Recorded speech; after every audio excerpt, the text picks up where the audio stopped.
They will be unlike the blind person who rests his hands on some person's shoulders and walks in the footsteps of that person, and who knows not whether the person on whose shoulders he has rested his hand himself actually knows the right way or not. But when the Almighty Allah announced, وَآخَرِينَ مِنْهُمْ لَمَّا يَلْحَقُوا بِهِمْ, He gave the glad tidings that He guarantees to His servants that when those others who have not yet joined them place their hands on the shoulders of one who is from the Almighty Allah, then the ways to goodness will be assured, and because they will be far removed from Satan, their protection will be guaranteed. When this verse was revealed, the companions asked who the others were, who would join the ones before them, based on the knowledge disclosed to him by Allah. The Holy Prophet ﷺ placed his hand on the shoulder of Hazrat Salman Farsi and said, "A man will appear amongst them who will have been sent by Almighty Allah, and even if faith ascends to the Pleiades or Pleiades, he will bring it back to the earth." Then the Holy Prophet ﷺ said that the man to restore faith in the world would be his Messiah and Mahdi. Whoever receives his message or learn about him should go and convey the Holy Prophet's salam to him, even if one has to crawl on his knees on ice. So we Ahmadis are most fortunate that we have accepted that Messiah and Mahdi. The words وَآخَرِينَ مِنْهُمْ لَمَّا يَلْحَقُوا بِهِمْ and the words of the Holy Prophet ﷺ that if faith ascends to the Pleiades, the one to bring it back would indeed bring it back, was also a forewarning. This was despite the fact that the advent had taken place of the last law-bearing prophet, whose teaching was to remain till the last day. It was despite the fact that the Holy Quran incorporated all forms of knowledge, in which there were reports of past prophets, in which there were all kinds of commandments, in which there were prophecies about the future, and which was to be preserved in its original form. Neither a jot nor title and no iota of it would change, because that was Allah's promise that He would preserve its integrity as is stated in the Holy Quran. As is stated in the Holy Quran, "Inna nahnu nazzalna zikra wa inna lahu lahafizun." Verily, we ourselves have sent down this exhortation, and most surely we will be its guardian. Allah the Almighty states that despite these assurances, faith will decline, and so-called believers will begin to tread in the footsteps of Satan, and as a result, faith will ascend to the Pleiades. Therefore, do not think that when the last prophet and the last book are already there is no need for a guide. Whoever thinks that is in error. In order to join with the earlier ones, a guide is essential for among others who have not yet joined them.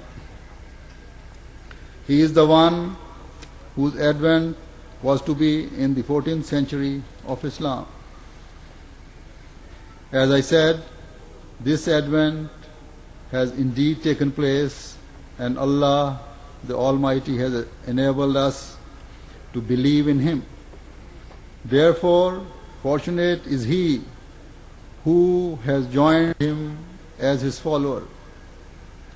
However, does becoming a member of this Jamaat and being initiated at his hand a guarantee for the strength of our faith? No, this alone is not enough. Having entered the Jamaat of the promised Messiah alayhi salam, every Ahmadi should experience a distinct transformation within himself. If after joining the Jamaat of the promised Messiah alayhi salam, your family as well as outsiders do not observe a distinct change in you, then your pledge of allegiance is a pointless exercise. Therefore, every Ahmadi, everyone who considers himself a member of the Jamaat of the promised Messiah alayhi salam, should assess himself to see what he has gained by joining the Jamaat. He should analyze how far he has remained steadfast in the pledge that he took at the time of his initiation. He should analyze how far he has tried to rid himself of the clutches of Satan and how many obstacles stand in his way.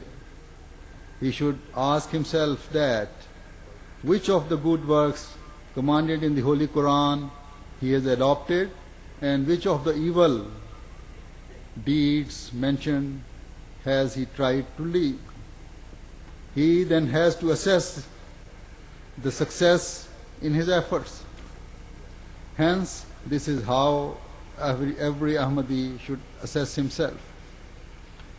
Elaborating on the purpose of his advent, the promised Messiah alayhi salam says, the task for which Allah has appointed me is that I should remove the muddiness that has arisen in the relationship between Allah and His creation and re-establish a relationship of love and sincerity, and that I should show an example of that spirituality that had been buried under the darkness of self.